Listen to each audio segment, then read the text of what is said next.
Wife's screwing around on him. There we go. And he has a meltdown on the air, and he disappears. He disappears into Mexico, and he has no idea that he's like the hottest thing on the internet from this meltdown that he had on the air about his wife, messing around. So then he comes back and he starts announcing for like this minor league baseball team, it's a really fun show to watch the first couple seasons because he just kind of sits there and he calls the ball game while he's telling different stories. He's like, well, my wife, that dirty, disgusting, I got her with my neighbor, Jim Bob Smith. And Jim Bob, you big, fat, disgusting pig, I've never, ever forgotten when I saw you pitch outside there to join her. It's incredible. This kid's called Brockmeyer? Yeah, well, it's I'm sure it's called Brockmeyer. What's it on? Do we know? Oh, originally I think it was on IFC, but I think they're showing it now. I think I saw it on... That's an AMC channel, isn't it? Who owns AMC? TMC, Turner Movie Classics, I think. I found it on Netflix again last night or something. Okay, but then you gotta watch it. It's like you can turn on a wrestling match and just kind of do that same type of old time. If you know what I'm talking about, if you ever watch real baseball, it's like the old timers, how they had like this real folksy way of not only telling like the stories of what's going on because they're painting a picture for you because it's not necessarily on TV and you might be listening to it on the radio. It's like, oh, the 2-1 off Randy Smith. Harry Doyle. Yeah. There's a line run. From Major League. There's a lot of downtime. So, anyhow. All right.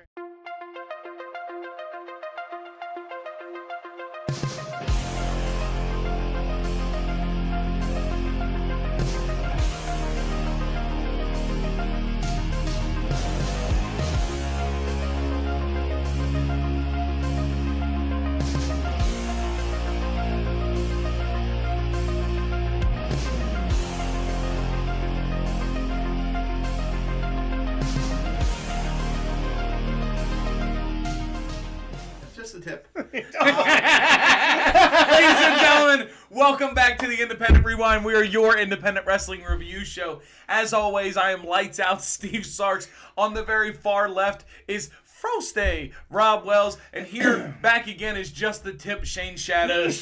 Shane, thanks so much, buddy, for coming back. Just the tip. Yeah, We're so happy to have you. I'm having fun. I'm glad to be here. Week 1 was a real hoot. Now let's I guess we'll dig into something else here. Yeah, so this is guys, please remember to like and subscribe to these videos. We are on the March to 10,000. We're trying to hit those 10,000 subscribers. Share this to everybody you know. Share it all the time. Where can they share it at, Steve? You can share it on all of our socials. We've got YouTube.com. Turn on the bell for all your notifications. We've got Spotify, TikTok, Instagram, Patreon, and Facebook. Join us. Become part of the family. You kept up this time. Jump into what we're doing. We love you guys. We want you to be here. We're doing pretty good on Spotify right now. I don't know what it is. If you're on Spotify watching this, leave me a comment. Let me know how stupid my face looks. I really appreciate it. Apparently we're in other countries. Yeah, I had a comment on there that was like, look at these two fat motherfuckers. I was like, it's me. I'm one of those guys. I'm one of those guys. Thank you for noticing my weight before anything else. Guys, so we got Silver Bullets coming back again. I'm so excited about this. Shane, I'm excited for you to see this. These guys worked really well last time we watched them a few weeks ago. This week, we're going down. This is from September 30th of 2006, LSW. The Silver Bullets versus Los Geckos Locos. Reckless Youth and Don Montoya. Are you serious? Do you actually know who that is? I know Don Montoya. Oh, really? I haven't seen Don Montoya in years. I didn't see youth. We all used to work together a lot in Pennsylvania. Tom Carter. These are the Silver Bullets. Okay, so this isn't Montoya. No. Yeah, really, Reckless Youth. Well, maybe I'll save it for the match or whatever. But I'll save it for the match. You see, we used to work together a lot in Reading and around surrounding area. I'll say this is probably out of Jersey last time we saw them. Look at that shoulder mounted camera.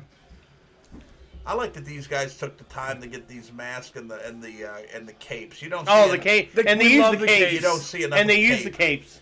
Yes, they do a very good job with the capes. One of the things that wrestling has lost is the cape. Ring announcer looks good. Referee looks The good. The referee's Mike Keener.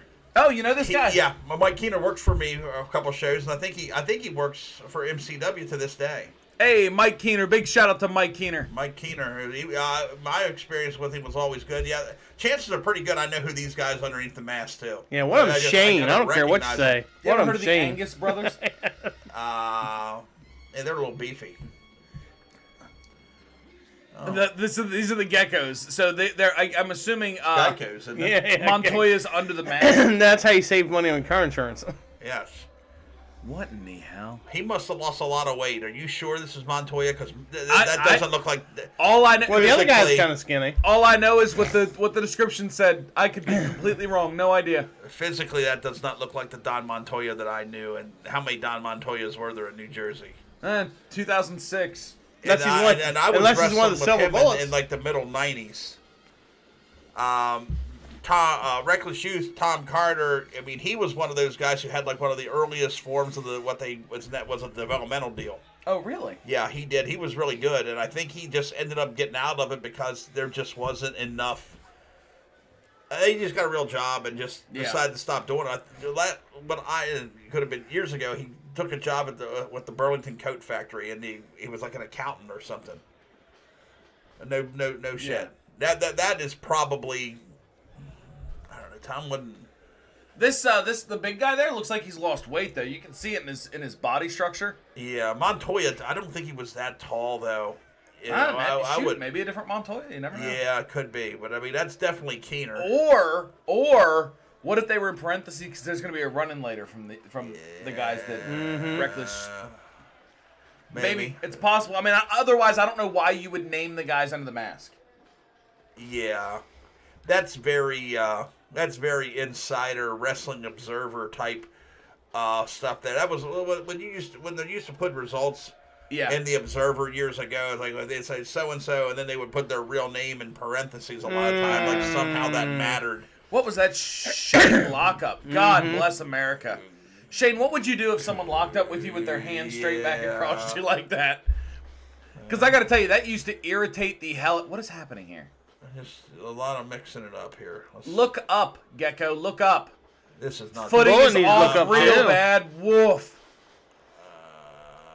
All right, so shoulder tackles I have a problem with. I see this a lot. You're supposed to step between the leg for the shoulder tackle. I see a lot of people step on the outside. All right, we got a little. They're posting, which is good. Get your early. Good Lord Almighty, it's already breaking down this quick. We get some good shine. We're out here. Oh, that's got to be a short Somebody ring, whipped too. the bat together. That's the silver bullets. Yeah. Yeah. Yeah. I'm going to go ahead and tell you, I would be amazed if either one of these guys was Don Montoya or, for that matter, Reckless Youth. It just doesn't. It's not adding up to me. Yeah, I saw those guys a lot. That's not. Wait, is this a 16-foot ring? Yeah. Mm-hmm. That's a small ring. Looks small. It looks really small when you have a tag match. That's for sure. Well, I mean, if you laid these guys down head to head, their feet are touching the freaking ropes.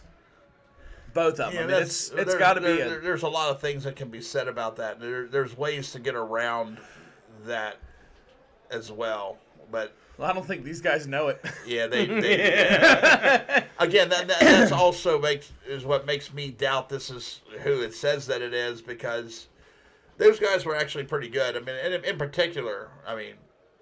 Yeah, because this is not good. What he twisted the wrong way. The technicality of this is very. It's broken.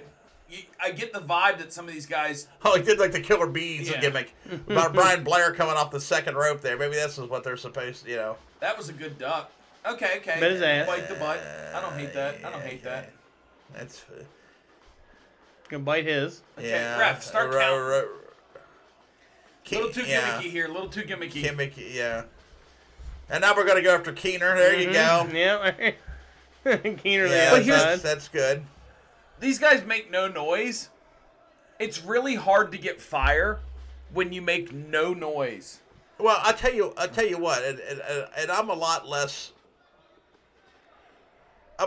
adept to go after the guys for everything that they're doing in every aspect of their work. But I will say that it's excessively hard to get anyone to give much of a shit about 4 mask guys. Yeah, agreed. Because you can't register facially. Well, the punches aren't hateful. No, that wasn't. I think this guy knows how to wrestle better than the big guy does. We draw him in already. Okay. All right. Well, here's the thing. They're trying, and I think they understand the basics of what they're supposed to be trying to do. Okay, there we go. A little tag here, but yeah, you always try to explain to guys that the most important thing that you can do. Okay. Is show me your face. Let me see your face. I want to see, and I want to see your face when something's happening to you. If I can't see your face, how do I know necessarily how it's impacting you? Well, you cover your face. You must move the rest of your body aggressively. What you can't sell with your face, you have to sell with your arms and with your legs. More pantomiming. Bigger expressions. Yeah, movements and things. Yeah, okay. See right there, that's good. Using the kicking cape. the legs and everything like that, right? Yep. Switch. Oh, we used the cape there. Yeah. By the way. Yeah, we love it. Okay, we got that. Honestly, from looking at these guys, and Montoya was, how will I say this? Montoya was a man of generous proportion. He was built. He was built closer to like you. So in great shape. And impressive physically, just like the kind of guy that immediately thinks world class athlete. Listen, I shouldn't. I'm just playing with you. I'm not exactly. I'm not exactly Schwarzenegger. Never was, and really aren't right now.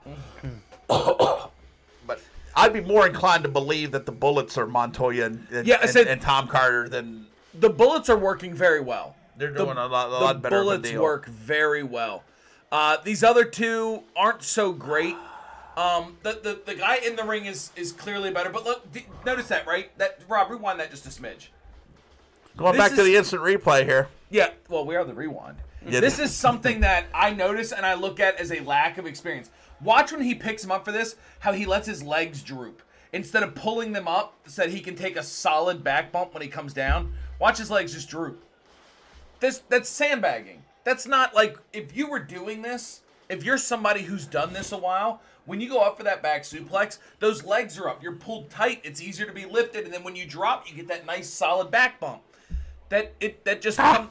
I'm telling you, these guys are great. Yeah.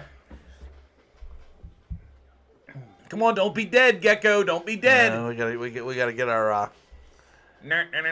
Okay, so he's putting on his cape because he's taken to the air. See, that's nuance. Move. That's nuance. It's beautiful. Midway.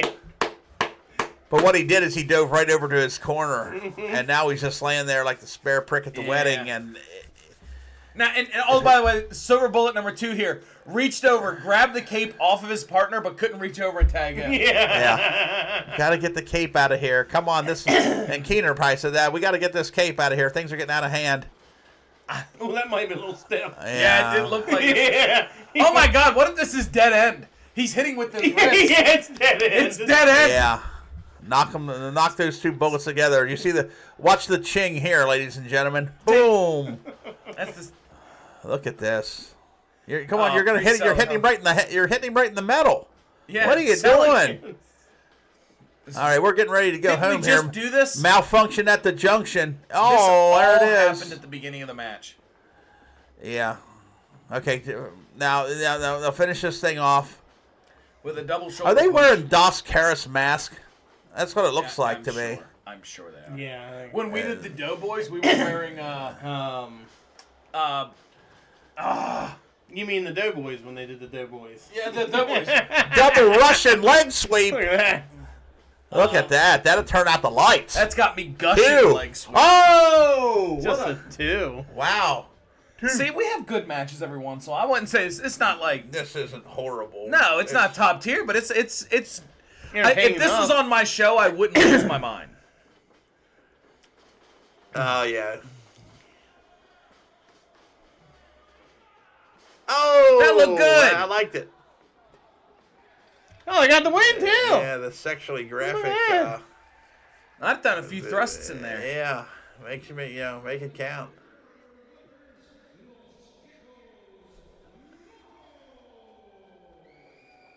Well, that was a good time. Why do the Silver Bullets keep losing? Yeah, they lost the last match. Look at that. He's dead selling the finish, which is great. Why are you walking out? Yeah, like why that? are you walking over towards the Bullet? Come on, guys.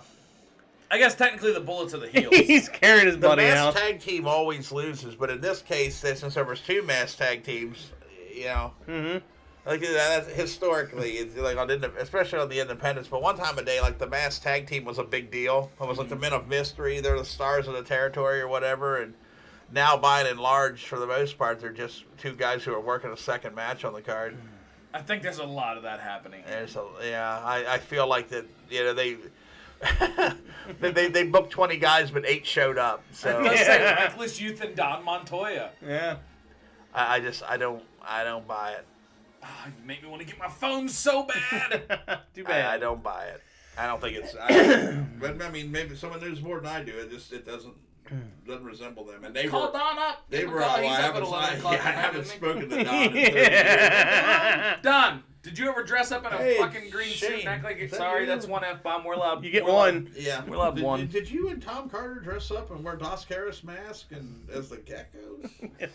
Because I saw a lot of crazy stuff. I mean, who was that one group of guys?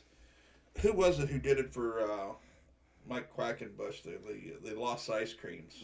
I love Lowe's Ice Creams. They were amazing. I don't know. I can't remember who they were, I loved but Lowe's Ice Cream. they were amazing. Lowe's Ice Cream was so good. Yeah. Okay. I think one of them was Grant Akuma. It only makes me love him more. Yeah, well, I just didn't understand it. If the other one was Icarus, I will full on finish on this I worked table. with both of them. I worked with both those guys. Yeah. Icarus is great. We talked to Icarus. Yeah. Like he was really, really, really quite cool. Yeah. We're big Chikara marks. Oh, I know you guys are. Yeah, you always were. Shane's like, well, I just know you're big marks. It doesn't matter for what. Yeah. I have no idea how much I'm getting paid for this. They're such big marks. We are really big on the hot dog and handshake payment method. Well, yeah, I mean, that's the circuit you work. That's the problem is we got no rollers. Somebody asked an interesting question one time. They're like, "What do you look forward to most, the hot dog or the handshake?" So we don't have any hot dog rollers here. So Rob's just gonna handshake your hot dog. Yeah. Wow. That's even better. Whatever Just it takes. Just the I'd rather tip. have that than $30. Just the tip. $30. Did Rob talk to you about money? 'Cause Yeah. I don't know anything about this. I haven't heard anything about this. Absolutely. This is the first time hearing of it. Yeah, no doubt.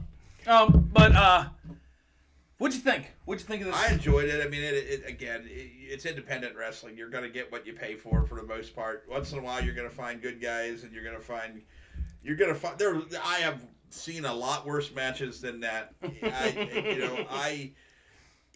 I'm a big believer that everything doesn't have to look perfect.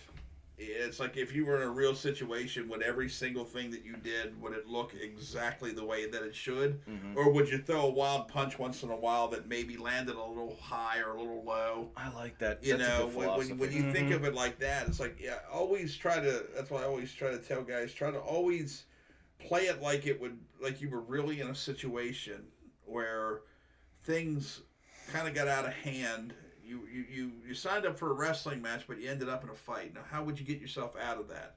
How do you come back from that? I mean, so, and how many times have you been in a bar and you've seen a fight break out? And how many times have you seen a guy jump up on the bar and grab the guy by the hand and bounce his ass off of him and flip him backwards? It doesn't happen. Mm-mm. So, you genuinely, if everything doesn't look perfect, that's better.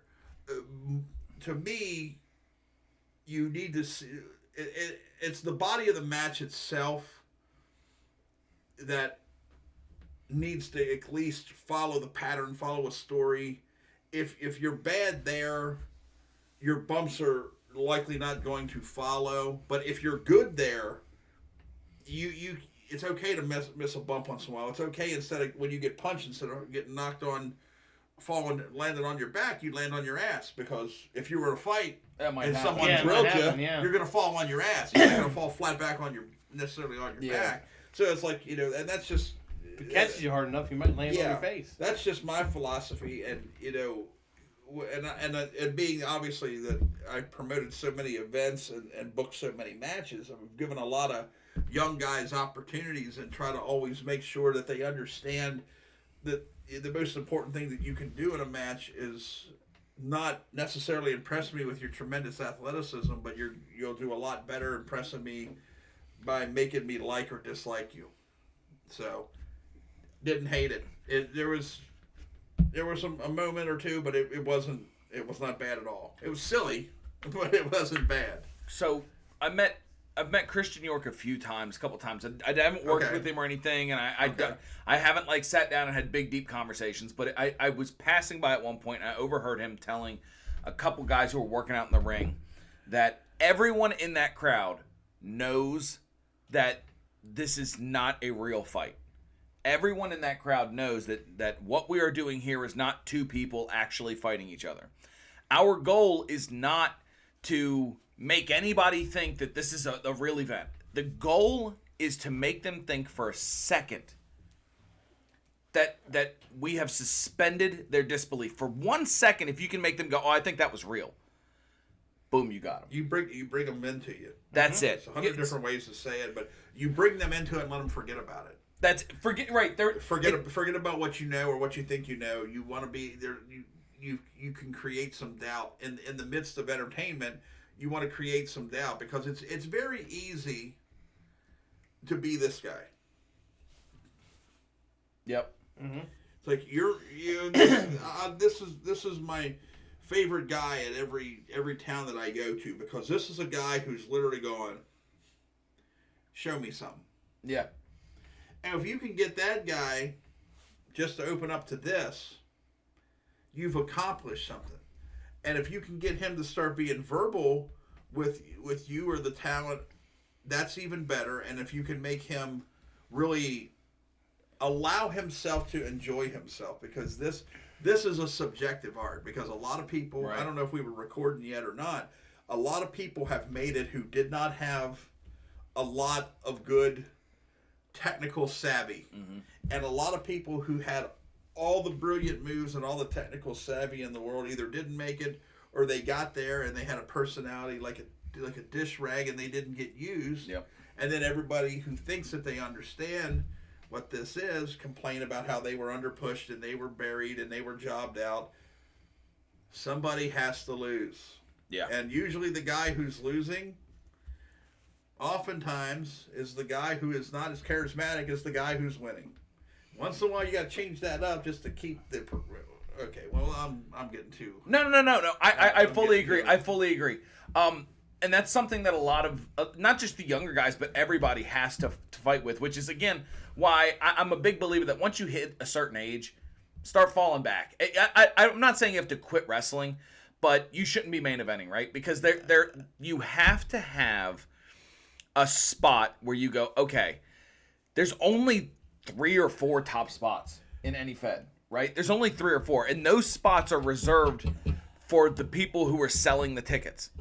When people are buying the tickets to see these people, we have to put them on last because if we put them on first, the place is going to empty out, right? So when you hit a certain age, it's time to go, all right, I can't do this at this level anymore. I'm not. There's guys underneath me who are drawing really well, who are doing this. Let me start giving them opportunities and maybe putting myself in these spots. Which, here's the thing, it's something you did with me 15 years ago. I guess, yeah, it's been, oh, shit, at this point, maybe a little longer than that. Long? I guess probably. 2011. Yes, it has been. Oh, yeah. Okay. So it's been almost 15 years when you were like, all right, I'm gonna bring this kid in and give him a chance. And you could have put me with anybody, but instead you said, nope, you're gonna come over here with me, you and Billy, right? You're gonna come over here with me, Bill Bain, by the way, if you don't know who Billy is.